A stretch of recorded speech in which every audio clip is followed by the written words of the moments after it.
안녕하세요. 처음 교생들은 반갑습니다. 김관우 목사입니다. 곱큐티 함께 하겠습니다. 성도들의 평가는 세상에서 당하는 평가는 무의미해요.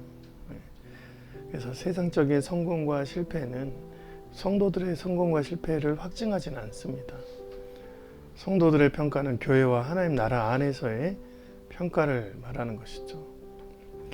성도들의 평가가 세상에서 하나님 나라로 평가되어질 때는 빛이 되지만, 근데 성도가 세상적으로 평가를 받으면 그건 실패한 성도인 것이죠. 세상적인 방법이 아니라 하나님 나라 안에서의 참된 성도들의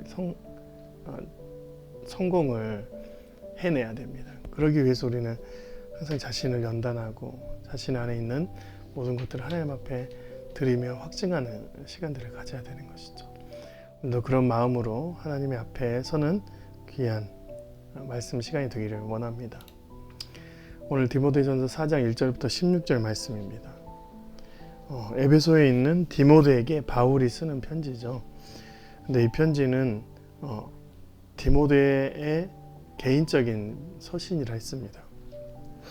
디모데가 이 편지를 받고 나서 그 내용 안에 보면 디모데의 마음을 조금 알 수 있는 부분이 있어요. 그런데 그 디모데의 연령대를 좀 추정할 수 있는 것이 있는데 그게 12절부터 13절까지 말씀입니다. 누구든지 내 연소함을 업신여기지 못하게 하고, 디모데가 연소했다라는 것은 나이가 젊었다라는 것이잖아요. 세상적으로 나이가 젊어서 경험이 없는 상태예요. 그런데 그 가운데 업신여기지 못하게 한다는 말은 교회 공동체 가운데 디모데의 말이 신뢰성을 갖지 못하게 하지 말라라는 것이죠. 오직 말과 행실과 사랑과 믿음과 정절에 있어서 믿는 자에게는 본이 되어 바울 내가 이를 때까지 읽는 것과 권하는 것과 가르치는 것을 전념하라 했습니다. 사회적인 경험이 없는 사람이 디모데인 것입니다. 그런데 우리가 사회적인 경험으로 목회 현장을 갔을 때 문제가 되냐 했을 때 그것은 또 다른 문제입니다. 문제가 되지 않을 경우가 많죠. 목회 현장에서는 목회 경험이 중요하죠. 하나님 나라의 경험이 중요한 것입니다. 말씀 연구가 중요하고 그것이 얼마나 진심이냐가 중요한 것이죠. 그래서 결국 이제 우리가 디모데를 봤을 때 연소함으로 추측하는 게 아니라 그 사람의 깊이를 보는 것이죠. 말씀 연구나 하나님 나라의 경험이나 영적인 리더십을 보고 그 사람이 목회의 상태가 올바르냐 올바르지 않냐를 결정할 수가 있는 것이죠. 근데 단지 연소함, 나이가 적다는 거에 업신여긴다는 것은 사회적인 것으로 밀어붙이고 그 사회적인 것들에 당하는 경험을 하지 말라는 것이죠. 오직 하나님 나라 안에서 말씀으로 승리하라는 것입니다. 그래서 목회나 교회는 연수에 문제가 있는 게 아니라 깊이에 문제가 있는 것입니다. 나의 숫자가 중요한 게 아니라 얼마나 깊게 하나님을 만나느냐가 중요하고 그곳에서 얼마나 훈련되었느냐가 중요한 것이죠. 나이 든 사람하고 정쟁하는 게 중요한 게 아니라 실제로 너 자신을 연단하라 그렇게 얘기합니다. 망령되고 허탄한 신화를 버리고 경건해지도록 내 자신을 연단하라. 목회자에게 말하는 너 자신을 연단. 육체의 연단은 약간의 유익이 있으나 경건은 범사에 유익하니 금생과 내생의 약속이 있느니라. 미쁘다 이 말이여 모든 사람에게 받을 만하도다.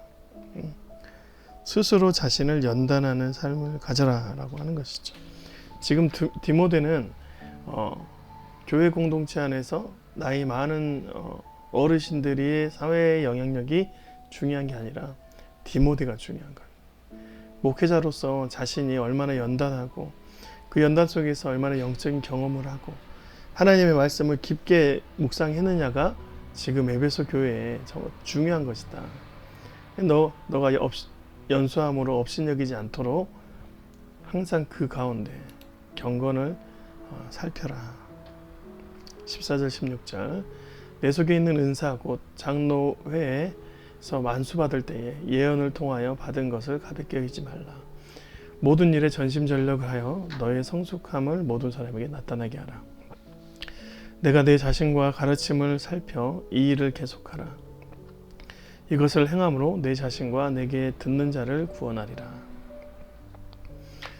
그때 디모데가 목회자로 임명받고 그때 함께 안수하며 중보하는 사람들이 굉장히 많았어요. 그럴 때 임명을 받고 목회자로서 임명을 받고 파송되기 전에 수많은 사람들이 기도할 때 하나님의 말씀을 예언받았던 것이죠.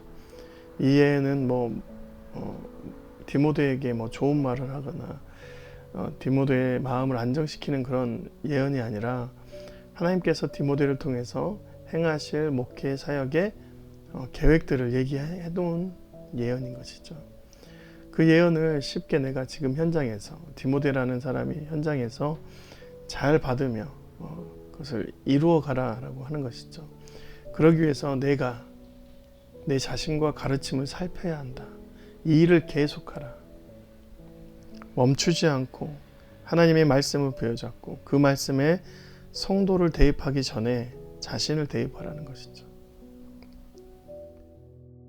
목회자의 삶에서 가장 강력한 것은 자신의 변화를 간증하는 말씀을 선포하는 것입니다. 어떤 실제 이루는 삶인데 목회자의 삶을 변화시킨 것은 그 말에 정말 권위가 있습니다. 그래서 그 말씀에 살아있는 생명력을 전하는 것이기 때문에 가장 강력한 복음 선포인 것이죠. 여러 가지 예와 때려 박아서 완성한 설교문이 아니라 정말 하나님께서 주신 그 말씀에 연단하여 자신을 그 말씀에 대입하고 변화되는 자신의 모습을 볼 때 가장 큰 은혜를 받고 강력하게 도전받는 것이죠. 그래서 우리가 이런 마음으로 행할 때 교회는 언제나 부흥성장하고 주의 복음으로 완전해질 거라고 믿습니다. 오늘도 그 삶에서 저와 여러분이 머물기를 간절히 소망합니다. 고맙습니다.